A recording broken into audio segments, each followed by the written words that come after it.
What if I told you you've turned your own analytical gift into a defense mechanism that's keeping you stuck? Look, I've been an analytical thinker my entire life, logical, computer science, software engineering. And so I believed that every problem in my life would be solved if I just thought and analyzed long enough until I found the optimized and right answer. But I'm here to tell you there's a different type of problem called a feeling problem. And you can't think your way out of a feeling problem. So in this video, I'm going to share with you the 2 tools that I've learned to leverage feelings and emotions to unlock action and fix these feeling problems where logic doesn't cut it. Ever since COVID, honestly, I've struggled with socializing.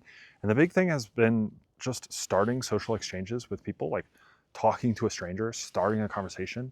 And I was like, once I get into a conversation, then I can get into flow. I feel more comfortable. But it's been this struggle with the starting. And as I struggled with this more, I got into that like analysis, logical, analytical mind and mode of like, why is this happening? What is stopping me? And the more I tried to understand and like come up with these logical solutions as to how I can get over this problem. But what I kept finding is that even though I understood that it was fear holding me back, it never helped me in the moment of the actual moment of starting a conversation with someone. Last year, I was in Vietnam, staying at this hostel, shared dorm, hostel, shared bathroom, and I was brushing my teeth in the shared bathroom this one morning when this girl walks in and she's doing her makeup on the other side. She had just gotten out of the shower, still had her towel on. And I'm thinking, how can I start a conversation here? Like my brain is jumping into the mode of like, how do we fix this? How do we, what can I say? And before I could think of something, I see out of the corner of my eye, she drops her towel in the middle of the open shared bathroom and fishes to put her shorts on. And I was like my first reaction was like, damn, that was daring, you know? And then I heard my brain go, why don't you say it to her? Why don't you use that as the thing that you say? But then like my brain started, the excuses came in. Oh, like what if she doesn't hear me? What, is it too late now? Like, and the moment passed and I finished brushing my teeth, walked away, disappointed in myself for not saying something. And a couple minutes later, I'm sitting in a coffee shop reflecting on this exact moment. I was like, why do I struggle so much with starting these social conversations? And I'm sitting there when this 4-year-old kid with his grandpa comes in, sits down at the table next to me, and he immediately just turns to me and goes, hello. And I turn, I'm like, good morning, hello. And as I turn back to my laptop, I was like, something just happened here, right? He didn't think, he didn't analyze the situation and be like, oh, he's working on his laptop, so I shouldn't interrupt him. And if he just felt it and then said it. And this is one of the biggest unlocks that I've realized in this last year. There are problems that are solved not with thinking through what is the logical analytical solution here, but just feeling it in your body and acting or integrating those feelings in your body.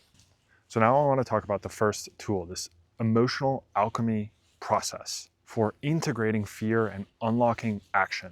I find this most useful for when I'm experiencing some kind of what we would label as a negative emotion, like fear, adversity, anxiety, nervousness, anger, frustration. And the difference I want to start with here is there's a big difference in understanding your fear, your anger, your frustration, and actually allowing your body to experience it, to integrate it, and to feel that emotion and feeling. And so if we pick some like random example, like, okay, someone said something at work that upset me. Well, oh, Sally said this, and like, I'm frustrated because this, and Sally said this, and that means it hurt Bobby, and what, like, all of this. Notice how all of this is up in the mind. Sally said this. I'm frustrated because of this. We're using words, we're using logic to understand the feeling. This is the surface level.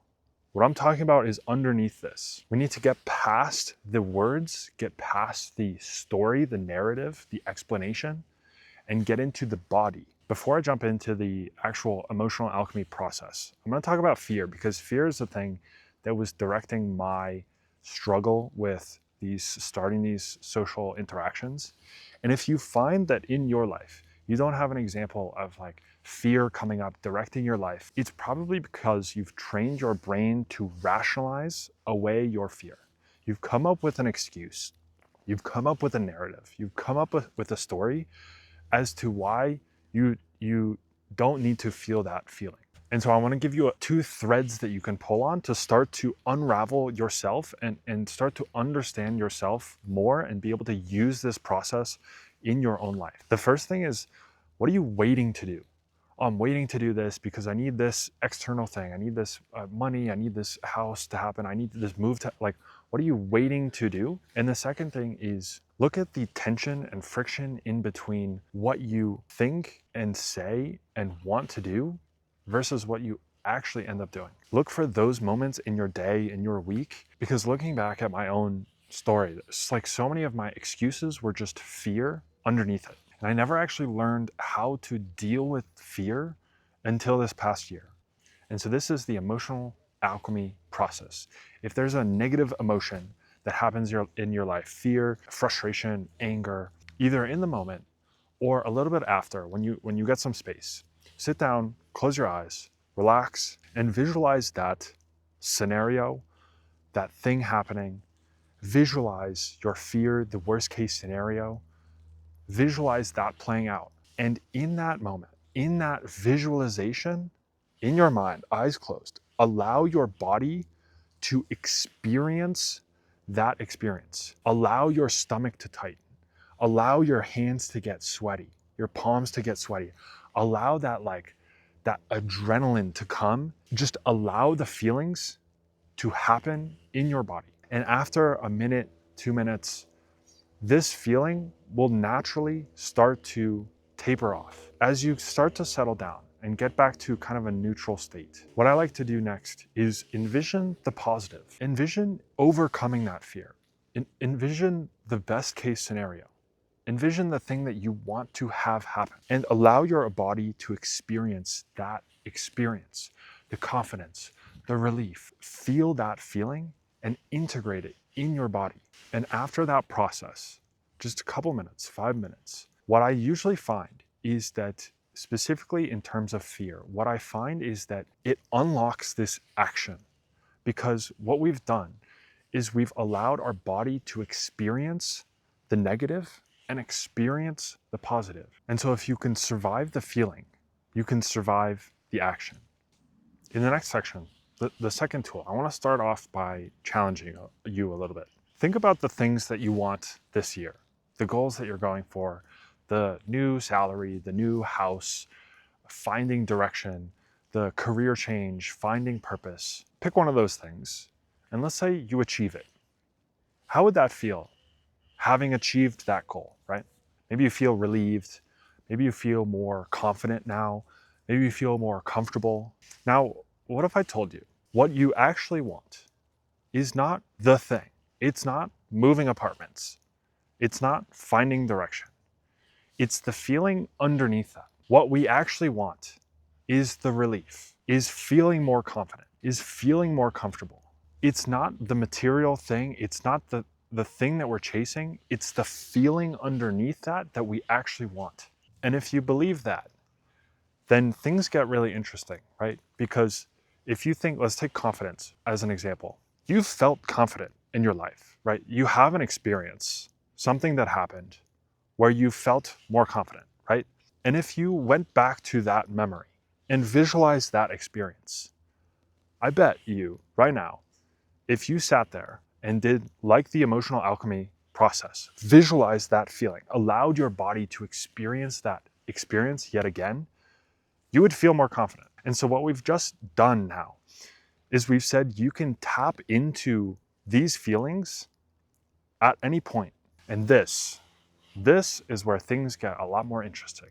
My whole life, like, I thought feelings were and emotions were things that I needed to suppress. I needed to come up with mental frameworks and use discipline and stop feeling and overcome these feelings, like overcome my feelings and emotions. But in the last year, what I've realized is that feelings are everything in our life. When we go to the grocery store and buy food, when we go to a fast food place, when we work towards a goal, what we actually want is the feeling that that thing will produce in our body. And when we realize that, we can pull our dreams, our goals, our vision for our life into the present, because we realize that everything is a desired feeling. It is an internal state in our body that we want. And many of those things are controllable. And so rather than trying to overcome your feelings, emotions, to not feel anything, to be stoic, to be zen, what if you actually started to leverage your feelings and emotions for your own gain? One of the things I did setting up my new goals for 2026 is breaking down my goals into feelings. So rather than saying, I want to achieve this number financially, instead it's, I want to feel more confident. I want to feel at peace. I want to feel impactful. And once I did that, I realized, well, I've felt all of those before. I just want more of that feeling in my life. And so what if I pulled those into my present moment? And so what I started doing was picking all of these feelings that I desire and turning them into visualizations, believing that I've already achieved that, or reliving an experience where I felt more confident, and allowing my body to integrate and feel that experience again. And so rather than waiting for me to make this amount of money, move to this place, travel to this place in order to feel more confident, to feel more at peace, to feel more impactful, I can choose to feel those feelings now and walk into my new life, into my reality, having already achieved those things. And this, if you're still following along here, like this, we've pulled all of the logic, all of the analytical thing. I haven't been like this spiritual woo-woo guru, but this might be the most like woo-woo part of this. If we pull all of the feelings that we desire from our future desires, our future goals, if we pull all of those into our present moment and walk into our life having felt all of those feelings, we've essentially just manifested our new desired reality, because we are walking into our reality having already felt the things that we want. And so the next time you are feeling friction, tension, seeing your actions not match what you want to have happen, think to yourself, is this a thinking problem or is this a feeling problem?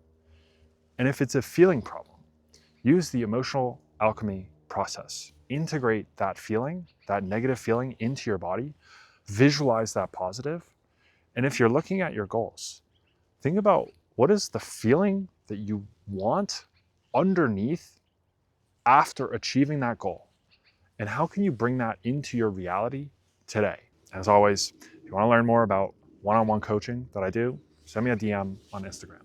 That's it for this video. Hope you enjoyed. See you in the next one.